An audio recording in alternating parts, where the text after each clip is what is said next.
अब यूसुफ से रहा नहीं जा रहा था। वह अपने भाइयों को अपनी असली पहचान बताना चाहता था। इसलिए उसने अपने सारे नौकरों को कमरे से बाहर जाने के लिए कहा। जब वह अपने भाइयों के साथ अकेला रह गया तो वह फूट फूट कर रोने लगा। सोचिए, यह देखकर उसके भाई कितने हैरान रह गए होंगे।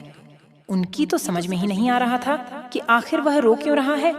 तब यूसुफ ने उनसे कहा, मैं यूसुफ हूँ, पिताजी कैसे हैं?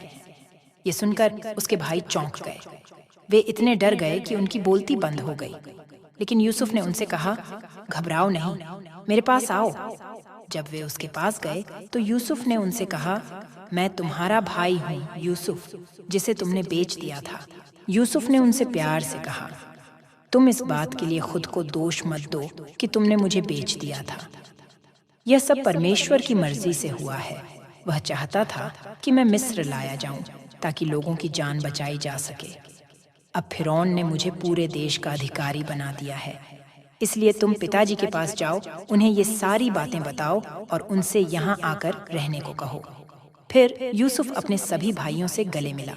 जब फिरौन को यह खबर मिली कि यूसुफ के भाई आए हुए हैं तो उसने यूसुफ से कहा, अपने भाइयों के साथ कुछ बैलगाड़ियां भी भिजवा दो और अपने पिता और उनके सारे परिवार को यहाँ ले आने के लिए कहो। मैं उन्हें रहने के लिए मिस्र की अच्छी से अच्छी जगह दूंगा। जैसा फिरौन ने कहा, यूसुफ के भाइयों ने वैसा ही किया। वे अपने पिता और सारे परिवार को लेकर मिस्र आ गए।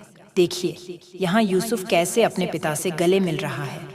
यूसुफ के भाई अपने पूरे परिवार के साथ मिस्र आ गए हैं। याकूब का परिवार पहले से बहुत बड़ा हो गया था। 70 जन तो सिर्फ याकूब और उसके बेटे बेटियां और पोते पोतियां थे। इनके अलावा याकूब की बहुएं और कई नौकर चाकर भी थे। वे सब मिस्र में रहने लगे। उन सभी को इजरायली कहा जाने लगा, क्योंकि परमेश्वर ने याकूब का नाम बदलकर इजराइल रख दिया था। आगे चलकर इस्राएली यहोवा परमेश्वर के लोग कहलाए। वह उनकी कदम कदम पर मदद करता रहा। इस बारे में हम आगे और देखेंगे।